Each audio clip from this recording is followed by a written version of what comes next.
ನಮಸ್ಕಾರ ಸ್ನೇಹಿತರೆ, ಎಲ್ಲ ಹೇಗಿದ್ದೀರಾ? ಇವತ್ತು ಟೂರಿಂಗಿಗೆ ನನ್ನ ಅನಿಸಿಕೆ ಪ್ರಕಾರ 5 ಒಳ್ಳೆ ಬೈಕ್ಗಳು ಅಂದರೆ 3 ಲಕ್ಷ ರೂಪಾಯಿ ಒಳಗಡೆ ಯಾವ್ದು ಸರಿ ಅಂತ ನಾನು ಇವತ್ತು ನಿಮಗೆ ತಿಳಿಸ್ಕೊಡ್ತೀನಿ. ಟೂರಿಂಗಿಗೆ ಅತಿ ಮುಖ್ಯವಾಗಿ ಬೇಕಾಗಿರೋವಂಥದ್ದು ಮೊದಲನೇದಾಗಿ ರೈಡಿಂಗ್ ಕಂಫರ್ಟ್, ಅಂದರೆ ಡ್ರೈವಿಂಗ್ ಟ್ರಯಾಂಗಲ್ ಏನಿದೆ ಅದು ಕಂಫರ್ಟಬಲ್ ಆಗಿರ್ಬೇಕು. ಆನಂತರ ಗಾಡಿನಲ್ಲಿ ಮಿನಿಮಮ್ ಅಟ್ಲೀಸ್ಟ್ 25ರಿಂದ 40 BHP ಗಂಟ ಪವರು.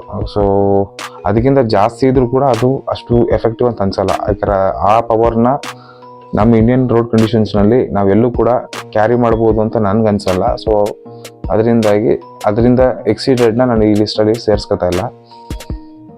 ಇನ್ನು ಮೂರನೇದಾಗಿ ವೆಹಿಕಲ್ಗಳಲ್ಲಿ ಲಗೇಜ್ ಕ್ಯಾರಿಂಗ್ ಕೆಪಾಸಿಟಿ, ಅದು ಕೂಡ ತುಂಬ ಮ್ಯಾಟರ್ ಆಗುತ್ತೆ. ನಾಲ್ಕನೇದಾಗಿ ಗಾಡಿಯ ರಿಲಯಬಿಲಿಟಿ, ಬ್ರ್ಯಾಂಡ್ ಅಥವಾ ವೆಹಿಕಲ್ ಎಷ್ಟು ರಿಲಯಬಲ್ ಆಗಿರುತ್ತೆ ಅದನ್ನು ಕೂಡ ಕನ್ಸಿಡರ್ ಮಾಡ್ಕೊಂಡಿದ್ದೀನಿ. ಸೊ ಇದಿಷ್ಟು ಪಾಯಿಂಟ್ಗಳನ್ನ ನಾನು ಕನ್ಸಿಡರ್ ಮಾಡಿಕೊಂಡು ನನ್ನ ಅನಿಸಿಕೆ ಪ್ರಕಾರ 5 ಬೈಕ್ಗಳು ಯಾವುದು 3 ಲಕ್ಷ ರೂಪಾಯಿ ಒಳಗಡೆ ಈಸಿ ಇರುತ್ತೆ, ಈಸಿ ಆನ್ ಪಾಕೆಟ್, ಟೂರಿಂಗಿಗೆ ತುಂಬ ಕಂಫರ್ಟಬಲ್ ಆಗಿರೋ ಬೈಕ್ಗಳು ಯಾವುವು ಅಂತ ನಾನು ಈ ವಿಡಿಯೋದಲ್ಲಿ ತಿಳಿಸ್ಕೊಡ್ತೀನಿ. ನನ್ನ ಮೊದಲನೇ ಆಯ್ಕೆ ಬಂದ್ಬಿಟ್ಟು ಡಾಮಿನರ್ 400. ಡಾಮಿನರ್ 400 ಏನಕ್ಕೆ ಅಂತಂದರೆ, ಸೊ ನಮಗೆ 3 ಲಕ್ಷ ರೂಪಾಯಿ ಅರೌಂಡ್ ಅಂದರೆ 40 BHP ಪವರ್ ಸಿಗ್ತಾ ಇದೆ. ಸೊ ಮೋಸ್ಟ್ ಪವರ್ಫುಲ್ ಬೈಕು ಅಂದರೆ ನಾನು ಸೆಲೆಕ್ಟ್ ಮಾಡ್ಕೊಂಡಿರೋಂಥ ನನ್ನ ಲಿಸ್ಟಲ್ಲಿರುವಂಥ 5 ಬೈಕ್ಗಳಲ್ಲಿ 40 PS ಪವರ್ ಇರೋದು 2 ಬೈಕಲ್ಲಿ, ಎರಡೇ ಬೈಕ್ಗೆ. ಒಂದು ಡಾಮಿನರ್ 400, ಇನ್ನೊಂದನ್ನು ನೆಕ್ಸ್ಟ್ ನಾನು ತಿಳಿಸ್ತೀನಿ. ಇದರಲ್ಲಿ 40 PS ಪವರ್ ಇದೆ. ಸೊ ಸಿಕ್ಕಾಪಟ್ಟೆ ಪವರ್ಫುಲ್ ಬೈಕ್ ಇದು.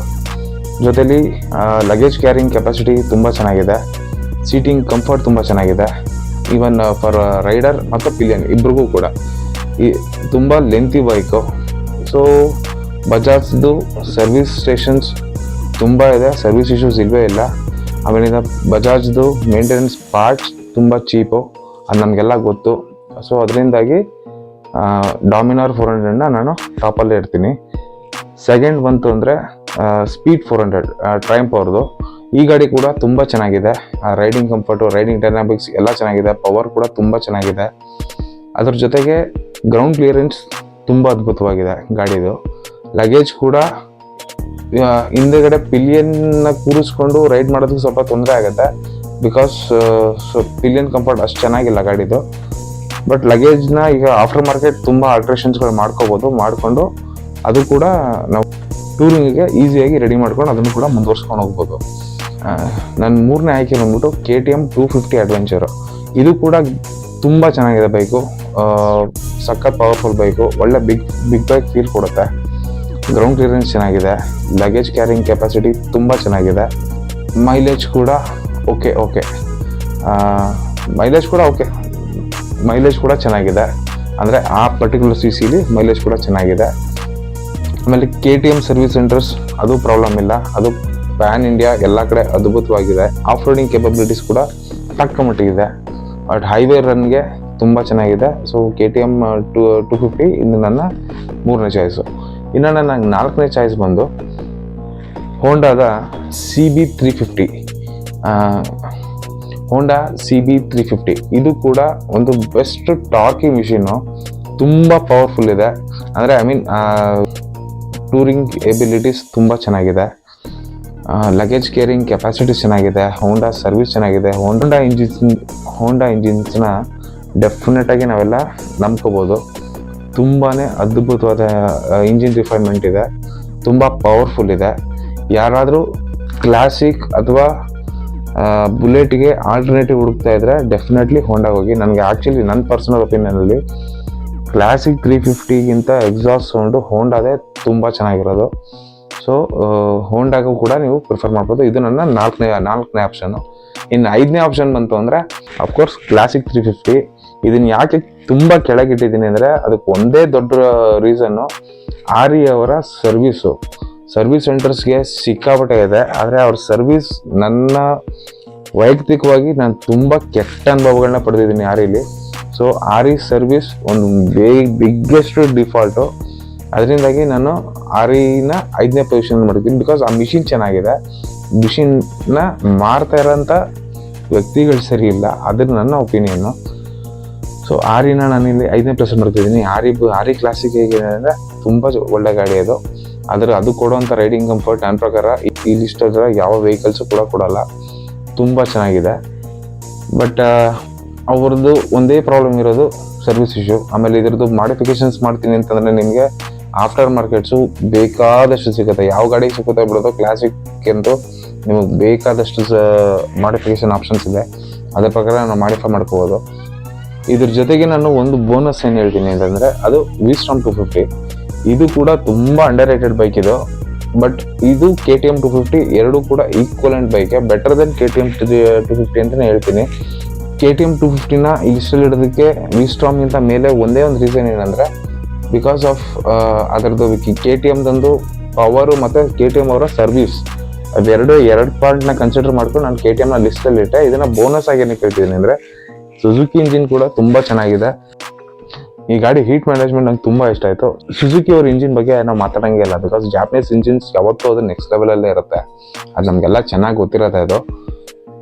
ಸೊ ವಿಸ್ಟಾಮ್ 250ನ ನಾನು ನಿಮಗೆ ರೆಕಮೆಂಡ್ ಕೂಡ ಮಾಡ್ತೀನಿ. ವಿಸ್ಟಾಮ್ 250 ಡೆಫಿನೆಟಾಗಿ ನಾವು ಕನ್ಸಿಡರ್ ಮಾಡ್ಬೋದು ಗಾಡಿನ. ಇದು ಕೂಡ ಒಳ್ಳೆ ಗ್ರೌಂಡ್ ಕ್ಲಿಯರೆನ್ಸ್ ಇದೆ. ಇದರದ್ದು ಸರ್ವಿಸ್ ನೆಟ್ವರ್ಕ್ ಸ್ವಲ್ಪ ಈ ಮೆಟ್ರೋ ಸಿಟೀಸ್ ಅಂತ ಕಡೆ ಇದೆ, ಅದಕ್ಕಿಂತ ಸ್ವಲ್ಪ ಡೀಪ್ ಹೋಗ್ತಂದ್ರೆ ಸ್ವಲ್ಪ ಕಷ್ಟ ಅನಿಸುತ್ತೆ. ಮೇಂಟೆನೆನ್ಸ್ ಕೂಡ ಅಷ್ಟು ಹೆವಿ ಏನಿಲ್ಲ, ಈಸಿ ಮೇಂಟೆನೆನ್ಸ್ ಇದೆ. ಫ್ಯೂಲ್ ಎಕನಾಮಿ ಕೂಡ ಚೆನ್ನಾಗೇ ಇದೆ.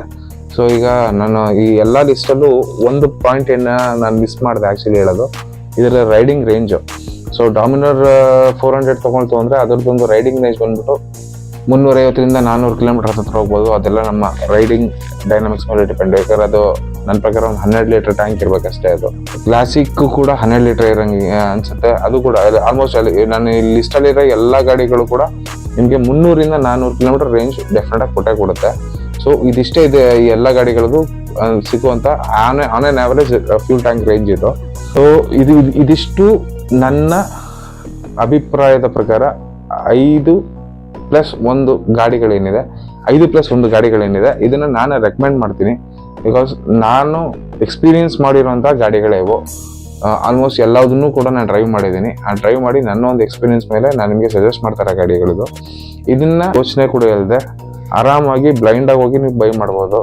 ಸ್ವಲ್ಪ ನಾನು ಅಗ್ರೆಸಿವ್ ಸ್ಪೋರ್ಟ್ಸ್ ಸ್ಟ್ಯಾಂಡ್ಸ್ ಬೇಕು ನನಗೆ, ನಾನು ಸ್ವಲ್ಪ ರ್ಯಾಶಾಗಿ ಓಡಿಸ್ತೀನಿ, ನನಗೆ ಒಂಥರ ಆ ಒಂದು ಅಗ್ರೆಸಿವ್ ನೇಚರ್ ಬೇಕು ಅಂದರೆ ಆ ಥರ ಮೈಂಡ್ ಸೆಟ್ ಇದ್ದವರು ಡೆಫಿನೆಟಾಗಿ ಡಾಮಿನರ್ ಮತ್ತು ಸ್ಪೀಡ್ 400ನ ಕನ್ಸಿಡರ್ ಮಾಡ್ಬೋದು. ಇಲ್ಲ ನಂಗೆ ಸ್ವಲ್ಪ ರಿಲ್ಯಾಕ್ಸ್ಡ್ ಆಗಿ ಕ್ಲಾಸ್ ಆಗಿ ಸ್ವಲ್ಪ ಆರಾಮಾಗಿ ಹೋಗ್ಬೇಕು ಅನ್ನೋರು ಕ್ಲಾಸಿಕ್ 350 ಅಥವಾ ಹೋಂಡಾ 350ನ ನೀವು ಕನ್ಸಿಡರ್ ಮಾಡ್ಕೋಬೋದು. ವಿಸ್ಟಾಮ್ ಹೇಗಿದೆ ಅಂದರೆ ಇಟ್ಸ್ ಕೈಂಡ್ ಆಫ್ ಸಿಟಿ ಕಮ್ಯೂಟರು ಹೌದು, ಹೈವೇ ಕಮ್ಯೂಟರು ಹೌದು, ಎಲ್ಲ ರೀತಿಯೂ ಕೂಡ ನೀವು ವಿಸ್ಟಾಮ್ನ ಡೆಫಿನೆಟಾಗಿ ಅದನ್ನು ನೀವು ಕನ್ಸಿಡರ್ ಮಾಡ್ಕೊಂಡು ಆರಾಮಾಗಿ ಓಡಿಸ್ಬೋದು. ಸೊ ಇದಿಷ್ಟು ನನ್ನ ಒಂದು ರೆಕಮೆಂಡೇಷನ್ ಸ್ನೇಹಿತರೆ. ಇದು ಆ್ಯಕ್ಚುಲಿ ನಾನು ಮಾಡ್ತಿರೋಂಥ ಫಸ್ಟ್ ವೀಡಿಯೋ ಇದು, ಅಂದರೆ ಈ ಥರ ಇಂಟ್ರಾಕ್ಷನ್. ಬಿಕಾಸ್ ಪ್ರತಿದಿನ ನಾವು ಎಲ್ಲೋ ಲಾಂಗ್ ರೈಡು ಅಲ್ಲಿ ಇಲ್ಲಿ ಹೋಗೋದು ಸ್ವಲ್ಪ ಕಷ್ಟನೇ, ಯಾಕಂದರೆ ಎಲ್ಲರಿಗೂ ಅವ್ರವ್ರದ್ದೇ ಲೈಫ್ ಎಲ್ಲರಿಗೂ ನಡೀತಾ ಇರುತ್ತಲ್ವ. ಸೊ ಅಟ್ಲೀಸ್ಟ್ ನಾನು ಯಾವುದೋ ಒಂದು ಲಾಸ್ಟ್ ವೀಡಿಯೋದಲ್ಲಿ ನಾನು ನಿಮಗೆ ಒಂದು ಕಮಿಟ್ಮೆಂಟ್ ಕೊಟ್ಟಿದ್ದೆ, ಲೈಕ್ ಅಟ್ಲೀಸ್ಟ್ ಒಂದು ವೀಕ್ಲಿ ಒಂದು ವೀಡಿಯೋ ಆದರೂ ನಾನು ನಿಮಗೆ ಕೊಡ್ತೀನಿ ಅಂತ. ಸೊ ಒಂದಷ್ಟು ನಾಲೆಜ್ ಶೇರಿಂಗ್ ವೀಡಿಯೋ ಥರ ಏನಾದ್ರು ಮಾಡೋಣ ಟ್ರಾವೆಲಿಂಗ್ ಇಲ್ದಿರೋಂಥ ಸಮಯದಲ್ಲಿ ಅನ್ನೋ ಒಂದು ಉದ್ದೇಶದಿಂದ ಈ ಥರ ಒಂದು ಪ್ರಯತ್ನ ಮಾಡಿದ್ದೀನಿ. ಇಷ್ಟ ಆಗಿದ್ದರೆ ದಯವಿಟ್ಟು ಲೈಕ್ ಮಾಡಿ, ಇಷ್ಟ ಆಗಲಿಲ್ಲ ಅಂದರೆ ಡಿಸ್ಲೈಕ್ ಮಾಡಿ. ಇನ್ನೇನು ಇಂಪ್ರೂವ್ ಮಾಡ್ಕೋಬೋದು ಅನ್ನೋದನ್ನು ಕಮೆಂಟ್ ಮಾಡಿ ತಿಳಿಸಿ. ಅಥವಾ ನಿಮ್ಗೆ ಯಾವ್ದಾದ್ರು ಡೌಟ್ಸ್ ಇದೆ, ನಿಮಗೆ ಯಾವ್ದಾದ್ರು ರೆಕಮೆಂಡೇಷನ್ ಬೇಕು ಅಂದರೆ ಖಂಡಿತ ನನಗೆ ಕೇಳಿ, ಅದ್ರ ಬಗ್ಗೆ ನಾನು ನಿಮಗೆ ಸಂಪೂರ್ಣವಾಗಿ ಮಾಹಿತಿ ಕೊಡ್ತೀನಿ ಸ್ನೇಹಿತರೆ. ಸೊ ಈ ವಿಡಿಯೋಗೆ ವಿಡಿಯೋ ಇಷ್ಟ ಆಗಿದ್ದರೆ ಲೈಕ್ ಮಾಡಿ, ಶೇರ್ ಮಾಡಿ, ಸಬ್ಸ್ಕ್ರೈಬ್ ಮಾಡಿ. ಮುಂದಿನ ವಿಡಿಯೋದಲ್ಲಿ ಮತ್ತೆ ಸಿಗ್ತೀನಿ. ಅಲ್ಲಿವರೆಗೂ ನಮಸ್ಕಾರ.